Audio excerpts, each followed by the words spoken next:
I took a solo hiking trip last October up into the Allegheny Mountains. I wanted to disconnect for a while. No work emails, no texts, just the sound of leaves crunching underfoot and the occasional bird call. I picked a route that was mostly unused and planned to sleep out under the stars for a few nights. On the second day, I came across an old fire tower, the kind with the rusted ladder and wooden cabin at the top, swaying slightly even in the still air.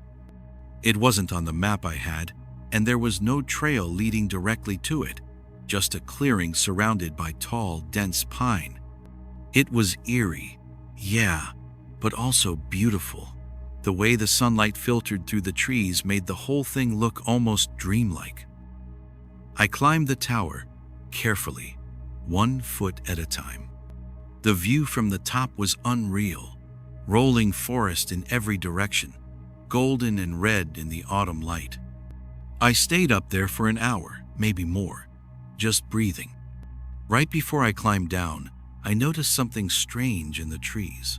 A figure, too far to see clearly, but it was standing at the edge of the clearing, just beyond the tree line. It was watching. I guessed it was a deer, or a trick of the light. Maybe another hiker? But my stomach twisted in that way it does when something feels wrong on a level deeper than thought. I climbed down. I made camp about half a mile from the tower. The woods were quiet, unnaturally so. There were no crickets, no owls, just silence. I lay in my sleeping bag, staring at the ceiling of my tent, trying not to imagine footsteps crunching toward me. Around midnight, I heard breathing, soft, just outside the tent. Then it stopped. And then, a low, breathy voice, barely audible. It follows what climbs. I sat up, heart hammering. I didn't move, didn't speak. The zipper on the tent twitched, like fingers were brushing it, back and forth, so I grabbed the knife I kept beside me. After what felt like hours, I realized I was alone. At first light, I packed up and left. I didn't stop to eat.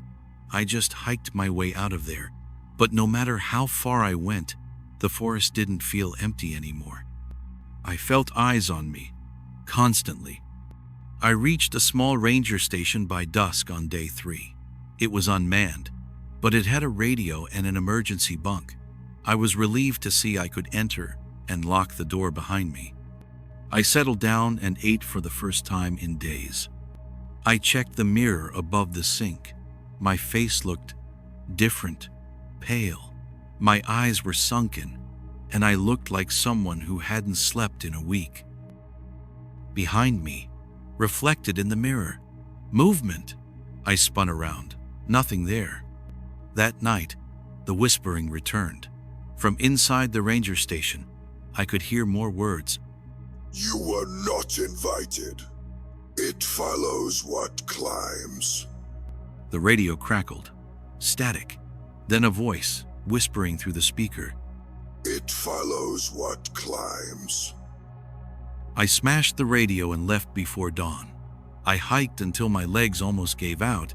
I didn't stop until I reached my car, hidden near a service road 10 miles from where I entered. I drove straight home. For a while, I thought maybe I just lost it a little out there. Isolation does things to people. But something followed me back. I don't know how else to say it. I hear the tower creaking at night. Here, in my apartment, like wind through old wood. Sometimes I smell the pine sap, as if the forest is pushing its way through the drywall. And some nights, I hear the whisper. You were not invited. It follows what climbs. When I look out of the window, I see a figure, standing under the street lamp. Tall, thin, head cocked at an unnatural angle, watching. It doesn't move. In the morning, the ground beneath my window is covered in forest pine needles, even though I live in the middle of a city. I tried burning the hiking clothes, but it didn't help. I tried therapy and they told me it was PTSD. I tried sleeping with the lights on, but the lights dim on their own now. Last night I woke to find the pine smell stronger than ever, and the creaking louder. When I opened my eyes, the ceiling above my bed was gone, replaced by open air and rising above me. The fire tower had returned. Inside my bedroom and at the top, barely visible, was a silhouette, smiling. Now I understand. You climb the tower alone, but you come down with something else. When I moved into the building, the property manager said it was quiet, respectful, mostly long-term tenants. That's what I wanted, quiet. I'd just gotten out of a bad year. I'd been laid off, had broken up with my girlfriend, and had suffered a few panic attacks. I needed a place to feel invisible again. The building was old but clean. 4 stories, brick exterior, creaky floors. I took apartment 3B. It was on the 3rd floor, a corner unit with a view of the alley. Across the hall was 3C.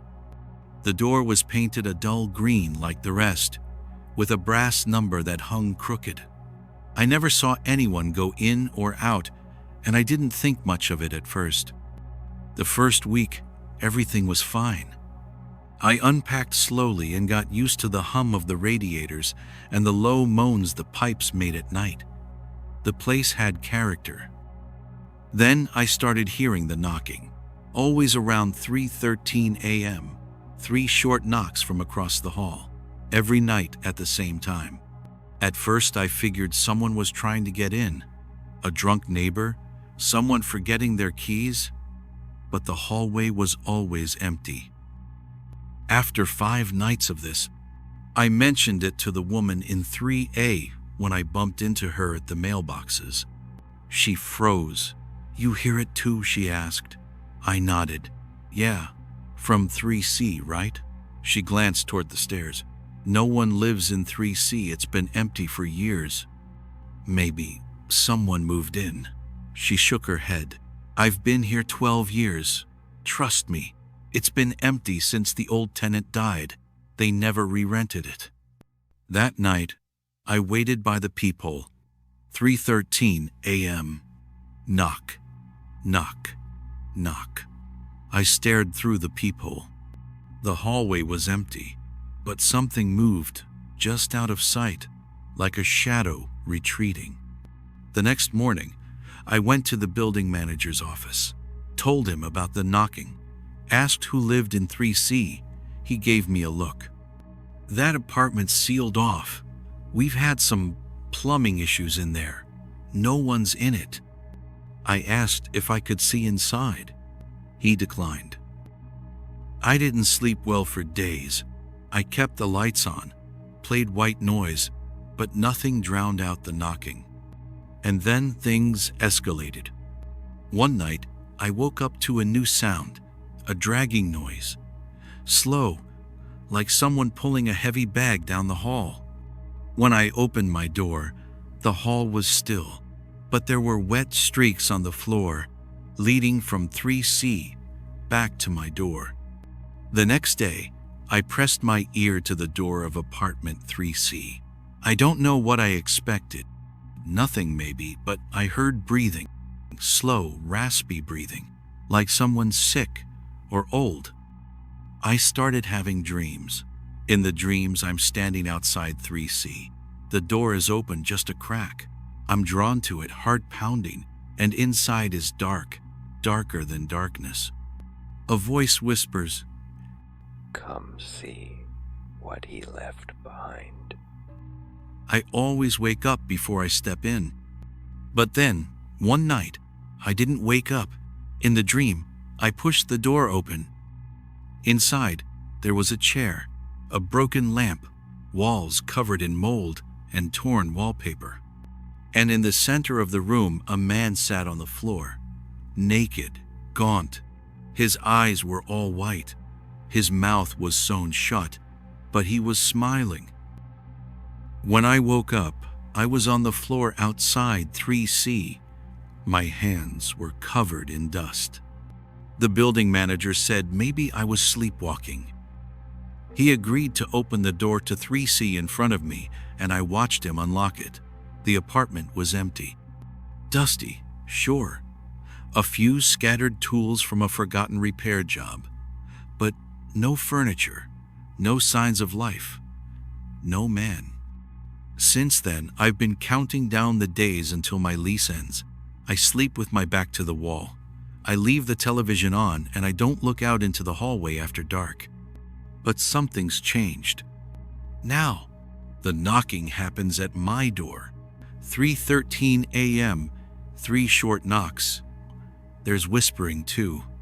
Low, slurred, like words forced through a sewn-shut mouth. Last night, I got brave or stupid, and I opened the door right after the knocks. No one there, but a voice right next to my ear. You're next. People always told me I had a forgettable face. Average height, average build, brown hair, brown eyes. The kind of guy you pass on the street and forget 2 steps later. I never minded. I liked blending in. But ever since the mirror started smiling back at me, I've been desperate to be invisible again. It started a few weeks after I moved into a new apartment. Nothing fancy. A 4th floor walk-up in an older building with warped floors and yellowing walls.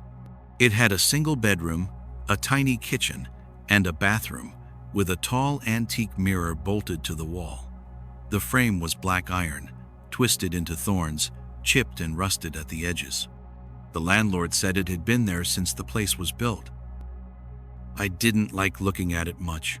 Something about the way it tilted slightly forward made my reflection seem exaggerated, like it leaned in toward me a little too eagerly. The first time something felt truly wrong, I was brushing my teeth late at night. I spit into the sink and looked up. My reflection didn't. I blinked hard and shook my head. The reflection moved again, normal, in sync. I laughed it off and thought maybe I was just tired. But then it happened again and again. The pauses got longer. The expressions got weirder. It started doing things I didn't. I'd run a hand through my hair. He'd scratch his cheek. I'd frown. He'd smile. I stopped looking in the mirror unless I had to. Even then, I kept it quick. Just a glance while shaving or washing my face. I told myself I was being paranoid. I even joked about it to a coworker who suggested I lay off the weed. I don't even smoke. Then, last Thursday, something happened I can't explain away. I woke up in the middle of the night to a sound like scraping glass. I sat up, heart pounding, and looked toward the bathroom. The door was open and moonlight spilled in from the window. And the mirror, it was fogged. I hadn't used the bathroom in hours. I got up slowly. There was something written in the condensation, letters drawn with a finger. I see you. My breath caught in my throat. I backed away, turned on every light, and didn't sleep the rest of the night. First thing the next morning, I tried to unbolt the mirror from the wall, but the screws wouldn't budge. I used every tool I owned. Nothing worked. It was like the mirror was fused to the wall. I covered it with a sheet. I felt ridiculous, like a child hiding from a nightmare, but I needed to feel some control again. It didn't help. That night, I heard laughter from the bathroom, a low, breathy laugh. My laugh. I stayed frozen in bed until morning. By then, the sheet had fallen or been pulled down. I told my friend Jamie about it the next day. She's a nurse, practical to the core. She came over that evening with her overnight bag, convinced I was losing sleep and hallucinating. I was relieved to have someone else there. We laughed and talked, and she called the mirror tacky gothic garbage. I agreed. Around midnight, we heard the bathroom door creak open. Neither of us had touched it. Jamie frowned and stood up.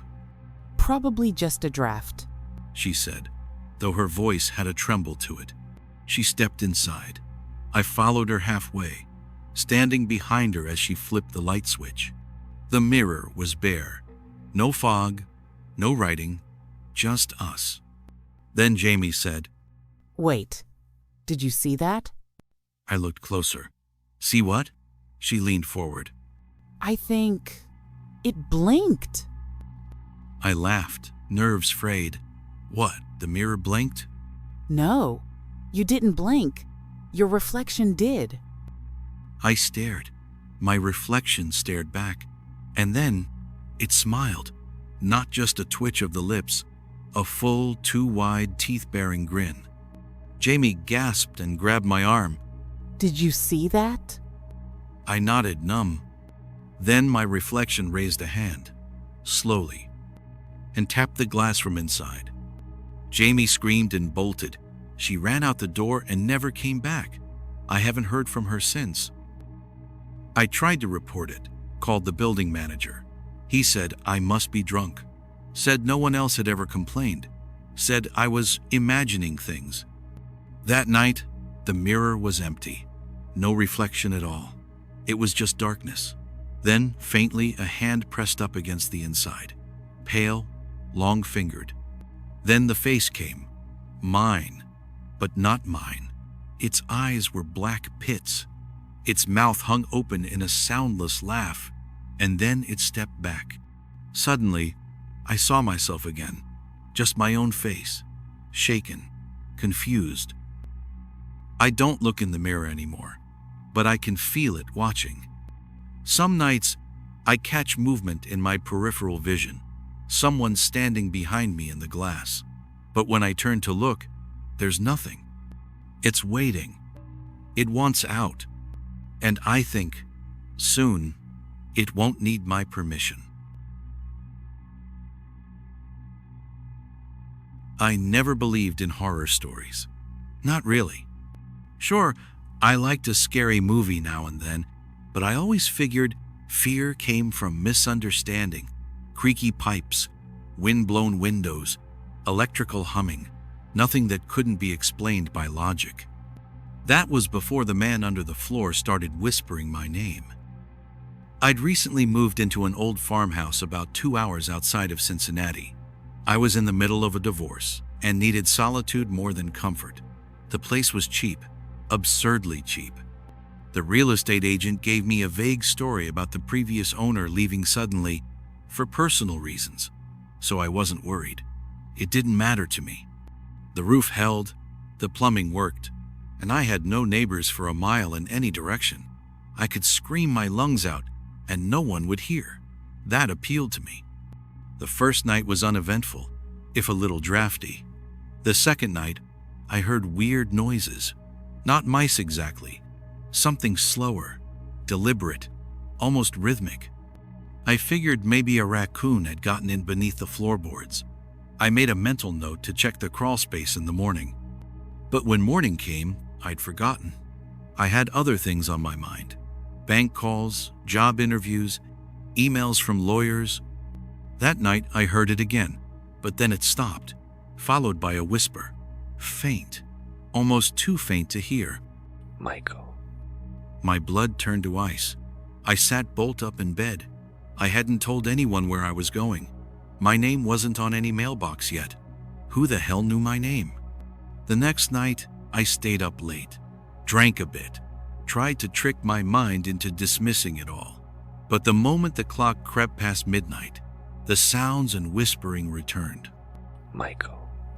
It was clearer this time, a hoarse whisper, like someone trying to speak with lungs full of dust. I grabbed a flashlight and crept toward the living room. The sound seemed loudest there. I got down on the old wood floor, ear pressed to the boards. For a second, I heard only silence. Then, tapping. Not random. 4 slow, deliberate taps. Then silence. Then 3 more. I knocked back. 1, 2, 3. Immediately, tap, tap, tap, tap. It was answering me. I called a pest control service in the morning, trying to sound sane. I told them it might be raccoons or even squatters. The guy came out, took one look at the crawl space entrance, and frowned. This hatch has been sealed from the inside, he said. Excuse me? He ran his hand along the boards. Nailed shut. Not recently either. See the rust? These nails are decades old. So there's no way in? He looked at me uneasily. Can't tell without tearing up your floor, but I'd be real surprised if anything living was down there. That night, the whispering came again. But this time, it wasn't just my name. It said, Michael, I'm in the basement. I didn't respond. I buried my head under the pillows and shook until sunrise.